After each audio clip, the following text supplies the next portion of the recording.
truly understand Mark Twain's adventures of Huckleberry Finn, we must first step into the world of pre-Civil War America. This was a time of dramatic change, with the country divided between the industrializing North and the slave-holding South. The mighty Mississippi River cut through this landscape, serving as both a literal and symbolic frontier. Against this backdrop, the novel explores the tensions of a society grappling with issues of slavery, economic transformation, and the promise of new beginnings. Twain's setting is not just a backdrop, it's a living, breathing character that shapes every decision Huck and Jim make. The river, in particular, becomes a symbol of hope and escape, while the shore represents the harsh realities of a divided nation. This historical context is essential for appreciating the novel's depth and the radical nature of Twain's social critique. Mark Twain, born Samuel Langhorne Clemens, revolutionized American literature by forging a unique, homegrown voice. Rising from humble beginnings as a Missouri River pilot, Twain became a literary giant by rejecting European conventions and embracing the rhythms and dialects of American speech. His writing is celebrated for its sharp psychological insight, regional authenticity, and biting satire of Southern social norms. Twain's use of colloquial language in Huckleberry Finn was groundbreaking, proving that everyday speech could carry profound philosophical weight. As Ernest Hemingway famously said, all modern American literature stems from this one book.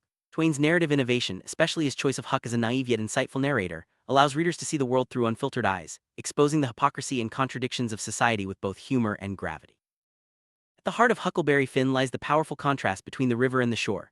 The Mississippi River is more than just a setting, it's a symbol of freedom, equality, and possibility. On the river, Huck and Jim find a space where social hierarchies dissolve and genuine human connection flourishes. In stark contrast, the shore represents the world of civilization, marked by violence, prejudice, and hypocrisy.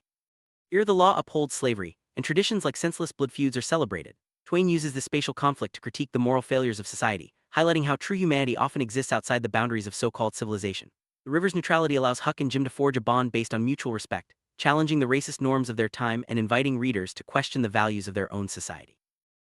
Characters in Huckleberry Finn are more than just figures in a story, they are embodiments of the novel's deepest themes. Huck, with his innate morality and practical realism, acts as the story's moral compass, rejecting the false values of society in favor of natural humanity. Jim, the runaway slave, is portrayed with dignity and emotional wisdom, shattering racist stereotypes and becoming a true father figure to Huck. Tom Sawyer, in contrast, represents social conformity and romantic escapism, often complicating Huck's journey with his adherence to rules and fantasy. The Duke and King, with their greed and deception, expose the gullibility and hypocrisy of the river towns. Through these characters, Twain explores the tension between conscience and social conditioning, ultimately celebrating the triumph of compassion over prejudice. Moral climax of Huckleberry Finn arrives in chapter 31, when Huck decides to help Jim, even if it means going to hell by the standards of his society. This moment marks Huck's ultimate rejection of institutionalized slavery and the corrupt values he's been taught. Twain's use of dramatic irony and the picaresque structure keeps the narrative engaging while exposing the deep flaws of Southern civilization. Novel's ending and language have sparked controversy, with critics debating whether the final chapters undermine the story's moral growth. Modern scholars like Toni Morrison argue that Twain's unflinching portrayal of racism makes the novel a powerful anti-racist text. Despite its challenges, Huckleberry Finn remains a cornerstone of American literature, inviting each new generation to confront the complexities of freedom, conscience, and social justice.